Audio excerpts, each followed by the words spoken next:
The world outside the car fell silent, and in that quiet, a man I barely knew turned to me and asked a question that unraveled 30 years of my life.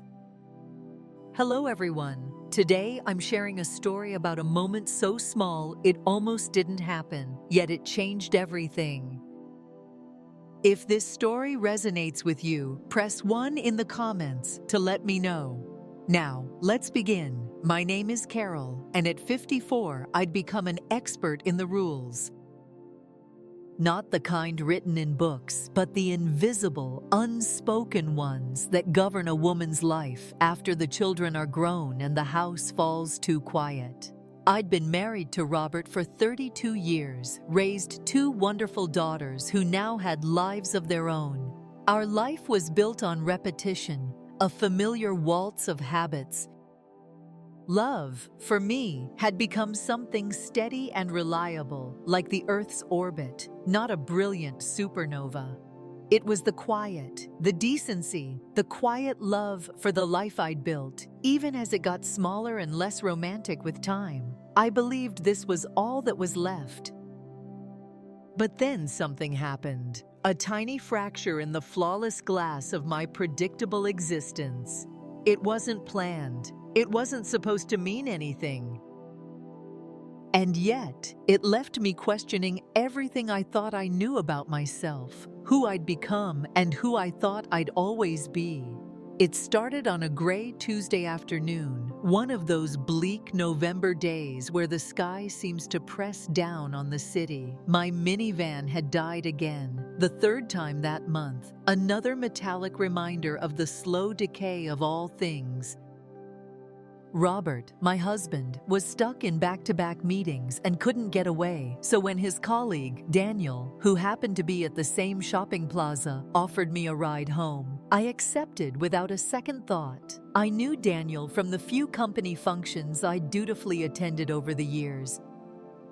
He was about 10 years younger than Robert, maybe in his early 40s, with a calm, assured way about him. He was always polite, respectful, the kind of man who held the door open and looked you in the eye when he asked how you were. There was a presence to him that I'd noticed, but never truly considered. Not in an inappropriate way, just that his attention seemed to linger a moment longer than most, as if he were actually listening to the answer. We made small talk in the parking lot while he insisted on loading my grocery bags into the trunk of his silver sedan. The car was surprisingly clean, smelling faintly of leather and fresh air, a stark contrast to my van, which always carried the ghost of stale crackers and forgotten soccer cleats. "Are you sure this isn't out of your way?" I asked, settling into the passenger seat, feeling a little out of place on the soft leather. "Not at all," he smiled, an easy, unforced smile. "I live just 10 minutes past your place." Gives me a good excuse to get out of the office early. His voice had a certain softness to it, warm and unhurried. It made me feel oddly safe, a feeling I didn't often have in the presence of other men. With Robert, everything had become transactional. Grocery lists, bills, dentist appointments, whose turn it was to take out the trash. It wasn't his fault or mine. It's just what marriage becomes after 3 decades, doesn't it? A partnership built on the foundation of shared logistics. As we pulled out of the lot, the sun broke through the clouds for a brief moment, bathing the dashboard in a warm golden hue. I saw Daniel glance sideways at me, his hand relaxed on the wheel. "You seem quiet," he said. I shrugged, trying for nonchalance. "It's just been one of those days." "You know how it is." He didn't press, just nodded, his eyes back on the road. But his presence filled the car in a way that was hard to ignore. Not romantic, just present. He was there, really there, and his silence was a listening one. We talked about the usual things: traffic, the weather, a new bakery that had opened on Elmin. I found myself laughing more than I expected, especially when he told me a story about Robert trying to fix the office coffee machine and flooding the break room. "He didn't mention that part to me," I said, wiping a tear of laughter from the corner of my eye. "He probably left out the part where he blamed it on the intern, too," Daniel added, grinning. I laughed again, then let the moment quiet down. The city buzz faded as we drove into the slower suburban stretch of Oak Creek Drive. The houses looked washed in golden afternoon light, familiar, safe. Then we came to a stoplight. We idled in silence for a few moments. The engine hummed softly. The tick-tick-tick of the turn signal seemed to be counting down the seconds. Something about that stillness felt different, like the moment had taken a breath of its own. Daniel turned to me, not dramatically, not like in a movie, but just enough to meet my eyes. "May I ask you something, Carol?" I nodded, unsure why my pulse suddenly felt louder in my ears. "Do you ever wonder if you're still seen?" The question didn't just hit my ears, it landed somewhere deep in my chest, a room I had boarded up and locked a long, long time ago. The shock of it was physical, a jolt that made me hold my breath. "Seen?" I repeated, the word barely a whisper. He nodded again, his gaze not pitying, but unnervingly understanding. "I mean, as more than someone's wife, someone's mother." "Just you, Carol." I looked away, toward the window, toward the houses rolling by, symbols of the life I'd lived, trying to keep my voice steady. Unexpected tears pricked hot behind my eyelids. "All the time," I said, my voice hoarse with a truth I had never dared speak aloud. The light turned green, but we didn't move right away. He waited a beat, as if giving me space to say more, or perhaps just letting my confession settle in the air between us. I couldn't say anything else, and then, gently, almost reverently, he pressed his foot to the gas, and the car rolled forward. The air had changed. It was thicker, quieter, but in my thoughts, a storm was raging. The rest of the ride continued in silence, but it wasn't the kind of silence that begged to be filled. It felt more like a thick blanket, heavy with unspoken things. I sat with my hands folded over my purse, staring out the window, pretending to admire the neatly manicured hedges and blooming lilac bushes in the front yards.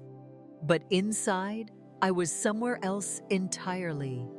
Daniel's question echoed in my mind, not as an accusation, but as a key. "Do you ever wonder if you're still seen?" He hadn't meant it flirtatiously, or maybe he had. I wasn't even sure anymore, but either way, it was the first time in years that someone looked at me and didn't just see Robert's wife, or the woman who always brings potato salad to the cookout. He had seen a person. We turned onto my street, and I glanced over at Daniel. His profile was calm, focused. There was no smirk, no knowing look. He wasn't trying to push me anywhere. He had simply noticed me. "Thanks for the ride," I said softly as he pulled into my driveway. He didn't put the car in park, just idled there. "Carol," he said, his voice quiet but certain, "I didn't mean to make you uncomfortable. I hope I didn't." "You didn't," I replied quickly, maybe too quickly. "It's just, no one's asked me something like that in a long time." He looked over at me then, really looked, and I felt like I had to do something with my hands, with my eyes, anything to anchor myself. "I've seen the way you carry yourself," he said. "There's something in you that's still very alive. But I get the sense you've been told to keep it tucked away." Heat rose to my cheeks, not embarrassment exactly, but a flush of awareness of being spoken to in a language I hadn't heard in years. I didn't know what to say to that, so I just reached for the door handle. But before I could open it, he said, "If it's okay, could I walk you to the porch?" I hesitated. The rational part of me, the one that managed bills, baked birthday cakes, and reminded Robert to take his blood pressure pills, screamed no. But another part of me, quieter but more insistent, said yes. We walked up the short path to the front door. My porch light was flickering, and I made a mental note to have Robert fix it, knowing full well I'd probably just do it myself. I fished in my bag for the keys, the tension stretching like fabric between us. Not tight, not uncomfortable, just fragile. "I'm sorry if I crossed a line back there," he said, standing a step behind me. "You didn't," I said again, turning to face him. "It's just hard to know what to do with a moment like that." He nodded, hands in his pockets. "I think sometimes moments happen just to remind us we're still human, still capable of feeling things." There it was again, that calm honesty, the kind that didn't demand a response but made you want to give one anyway. "Thank you," I said, my voice catching a little. He looked at me a moment longer, then smiled gently. "Have a good evening, Carol." He turned and walked back to his car. I stood there for a moment with the key in my hand, the front door still locked behind me. My world quietly shifted. When I stepped inside, the house was dim. The scent of lemon cleaner still hung in the air. I set my purse on the counter and just stood in the kitchen, listening to the stillness. No lines had been crossed, no kisses stolen, and yet something had happened. Something I felt in the tightness of my chest and the ache in my hands. Daniel had seen me, and now I couldn't unsee myself. Have you ever felt this way, like a stranger in your own life? Before we continue, if you're enjoying this story, please take a moment to like and subscribe. It really helps. The days that followed felt strange. When I folded laundry, when I walked past the mirror, when I poured my morning coffee, I kept hearing his question echo in my mind. It haunted me in the gentlest way. Robert didn't notice anything different. We had drifted into that stage of marriage where silence wasn't awkward. It was just how we communicated. He'd ask if I'd paid the utility bill. I'd ask if he remembered to take the trash out. We slept side by side, back to back, our conversations mostly about schedules, not feelings.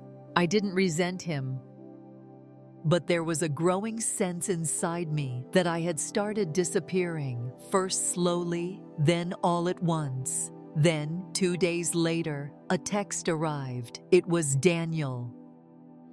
"Carol, I hope this isn't crossing any lines, but I'm headed out for coffee in a bit if you'd like to join. No pressure." I stared at the message for a long time.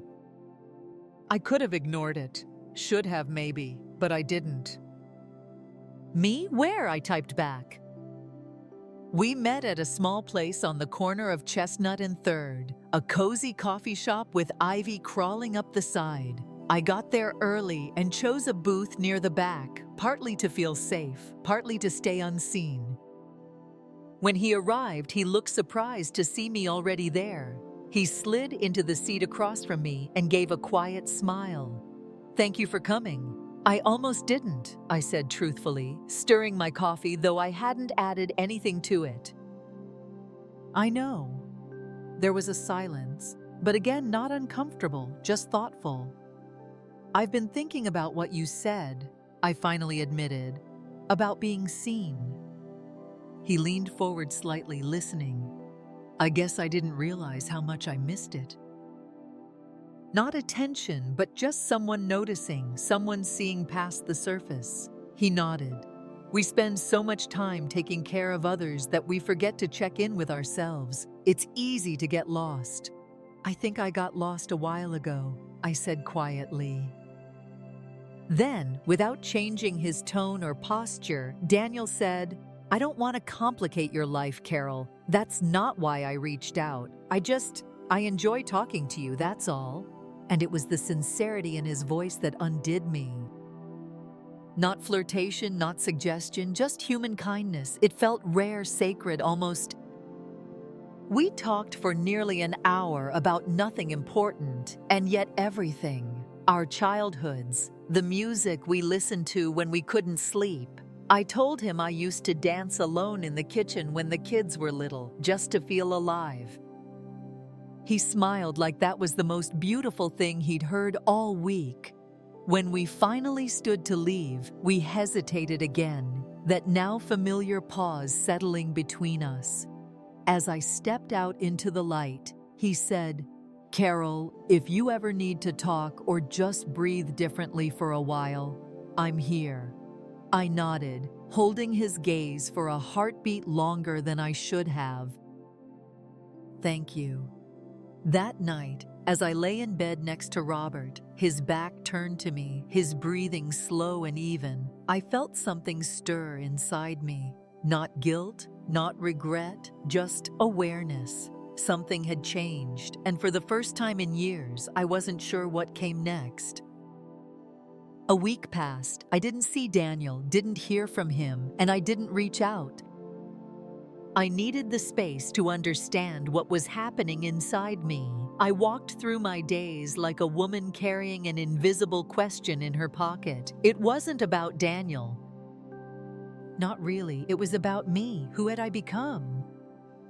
I thought of the version of me from years ago, the woman who danced barefoot on tile floors and read poetry late at night. That woman hadn't vanished. She was just waiting. That night, I told Robert I needed to talk. We sat at the dining room table. I looked at him, really looked. The man I'd built a life with. "I've been feeling invisible," I said. He blinked, surprised. "What do you mean?" "I mean, I don't think you really see me anymore, and I don't think I've let you." I chose my words carefully. I didn't tell him about Daniel. Not because I was hiding something, but because this wasn't about another man. This was about the woman I'd stopped being. The woman I wanted to remember. "I guess I just thought we were comfortable," he finally said. "We are," I said. "But I want more than comfortable. I want to feel alive again." For the first time in years, we were truly there, together in a moment that wasn't about chores or schedules. Eventually, he asked, his voice surprisingly gentle, "What do you need from me?" "I don't know yet," I whispered. "But I need to start finding out." The next morning, I went for a walk. No destination, just air and sunlight and time. And halfway through my route, I passed by the little coffee shop on Chestnut and 3rd. My feet stopped on their own. I stood there for a moment and then walked inside. Daniel wasn't there, and strangely, I was okay with that. I ordered my coffee, took a seat by the window, and pulled out a notebook I hadn't used in years. The pages were blank, but it felt like a beginning. Not of something reckless or forbidden, but something necessary. I didn't need saving. I didn't need romance or rescue. I just needed to remember that I was still here, that I was still worth seeing. And as I sipped my coffee and put pen to paper, I realized I had already started seeing myself again. And that, on its own, was enough. Thank you for listening to Carol's story. What do you think she wrote on that first page? Press 1 in the comments if you believe this was the start of a beautiful new chapter for her. And please subscribe for more stories that touch the heart. We'll see you next time.